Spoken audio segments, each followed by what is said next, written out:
चुनाव आयोग ने कानपुर जिलाधिकारी का किया स्थानांतरण, उनकी जगह नेहा शर्मा को दी जिम्मेदारी। कानपुर की नई डीएम नेहा शर्मा अपना पदभार ग्रहण करने के बाद प्रेस वार्ता में कहा कि उनकी प्रथम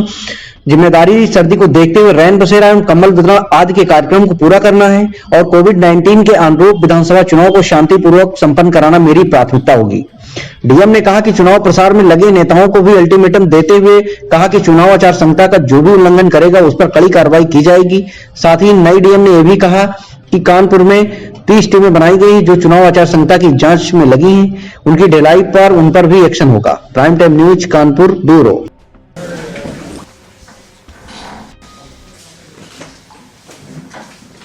काफी कुछ पुराने भी चेहरे जाने पहचाने दिख रहे हैं। गौरव, इसी मतलब वन वे होगी या आप लोगों की तरफ से सवाल होंगे? क्या मतलब आयोग ने बताया क्या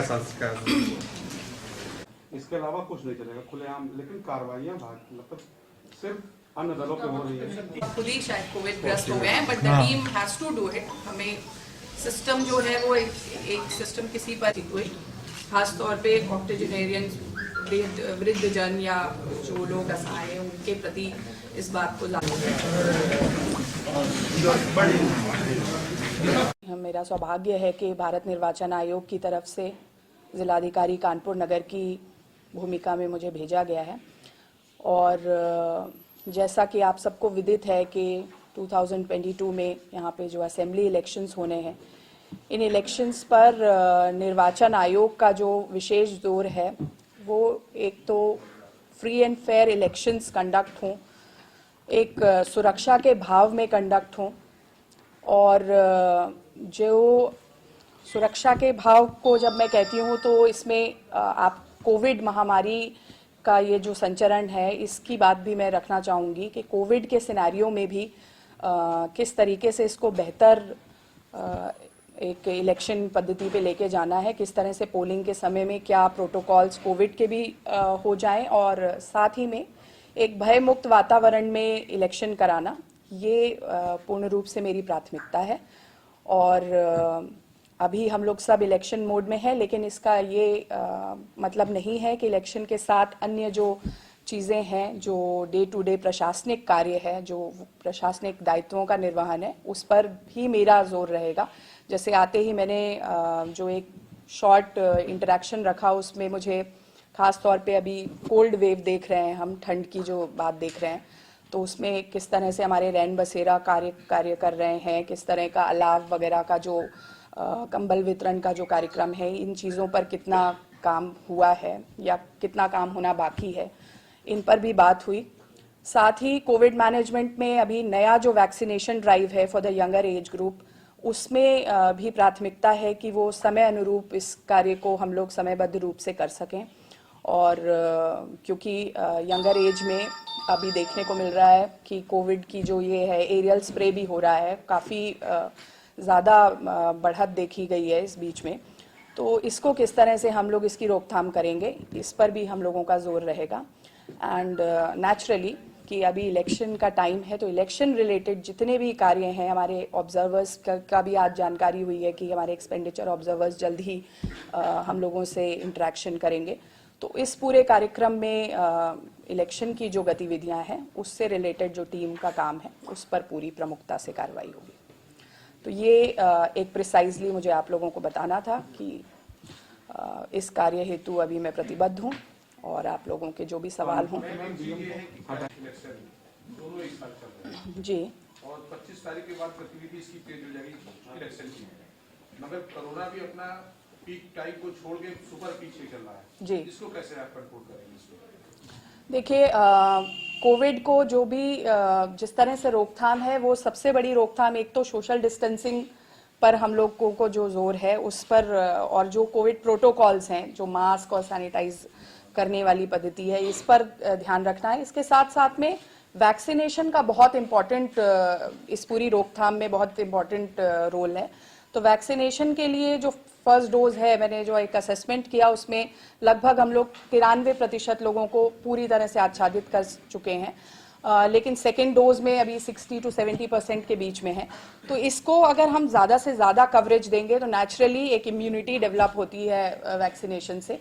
और उससे मैं खुद कोविड ग्रस्त हो गई थी अभी लास्ट मंथ, लेकिन थैंकफुली वी वर वैक्सीनेटेड, तो उसके जो इम्पैक्ट हैं, आफ्टर इम्पैक्ट्स हैं, वो कम हैं। तो निश्चित तौर पे वैक्सीनेशन पर ही पूरा जोर है। और इलेक्शन कमीशन ने भी कोविड प्रोटोकॉल के तहत रैलियों पर प्रतिबंध लगाया हुआ है, वर्चुअल रैलीज को उसमें प्राथमिकता दी है। तो उन चीज़ों पर भी हम लोगों को सघन मॉनिटरिंग रखनी है कि इस प्रोटोकॉल का उल्लंघन अगर कोई कर रहा है तो वो कमीशन पे रिपोर्ट हो और उसमें जो भी कार्रवाइयां हो वो एक कड़ाई से उनका कार्रवाई। पहले भी डीएम साहब जो थे उन्होंने चुनाव की पहले प्रेस कॉन्फ्रेंस की थी, कहा था किसी भी आचार संहिता नहीं तोड़ी जाएगी, लेकिन पिछले 15 दिन से उसमें कम से कम 1 दर्जन से ज्यादा नेताओं की इस तरह से मीटिंग हुई, सभाएं हुई और भीड़ लेके दौड़ रहे। प्रभावी कार्रवाई जब मीडिया में, सोशल मीडिया में चलता है उसके बाद हो रही है, तो इसके बाद कोई सख्त आदेश, कोई नहीं, बिल्कुल नेचुरली एक प्रोएक्टिव मेजर हमें लेना की आवश्यकता है। आप लोग हमारा फीडबैक मैकेनिज्म है, डेफिनेटली मैं इस बात को अपलॉड करूंगी कि आपके माध्यम से सूचना मिलती है, लेकिन प्रोएक्टिव मैकेनिज्म को और सुदृढ़ करने की जरूरत है। हमारी जो अपनी मशीनरी है वो सेंसिटाइज हो कि अगर इस तरह का कोई उल्लंघन पाया जाता है तो चाहे वो उल्लंघन किसी के भी द्वारा किया जा रहा हो, इसमें कोई भी कोताही ना बरती जाए, कि एक्शन जो है वो देन एंड देयर हो। और रिपोर्ट्स जो हमें भेजनी है उसमें सिर्फ शैलो रिपोर्टिंग ना हो, उस पूरी रिपोर्टिंग को हम चुनाव आयोग के सामने रखें कि उल्लंघन किनके द्वारा किया गया, और उसमें जो भी हमारे 1951 का एक्ट है, आरपी एक्ट, उसके तहत जो कार्रवाइयां हैं उस पर हम लोग प्रभावी अमल करें। नामांकन शुरू होने जा रहा है, नेताओं के लिए कुछ चेतावनी भरी कि भीड़ भाड़ को लेकर के, क्योंकि मानता है नहीं आदमी, तो कोई सख्त चेतावनी है? देखिए, नामांकन 25 तारीख से जनपद में शुरू है, और अभी कल मैं नॉमिनेशन जहां पर होने हैं वहां क्या बैरिकेडिंग है, क्या व्यवस्थाएं हैं, उसका भी एक विजिट प्लान कर रही हूं। आप सबके माध्यम से डेफिनेटली मैं एक ये मैसेज संचरण करना चाहूंगी कि जो कोविड के नियम हैं इनको चुनाव की आचार संहिता के दृष्टिगत, चुनाव आयोग के निर्देशों के दृष्टिगत, और साथ ही साथ अपनी सुरक्षा के लिए हमें इन नियमों का पालन करना है। इन नियमों के परिपालन में अगर किसी भी तरह की कोताही होगी तो मैं आप बंधुओं के माध्यम से इस बात को रखना चाहूंगी कि फिर हमें एक्शन ओरिएंटेड वे में ही काम करना होगा, और we'll take adequate action against the ones who flout these rules.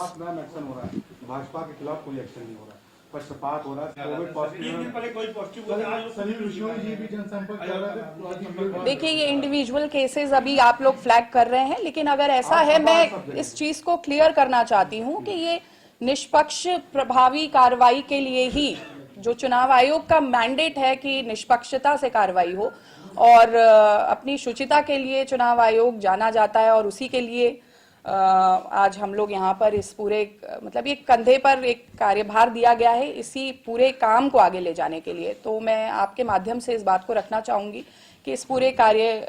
गुजारी में हम लोग सभी पर निष्पक्षतापूर्ण कार्रवाई करेंगे। नहीं, सबका एक निकलता है कि बनी है, लेकिन बिल्कुल 30 टीमें बनी हुई हैं, फ्लाइंग स्क्वाड्स गठित हैं।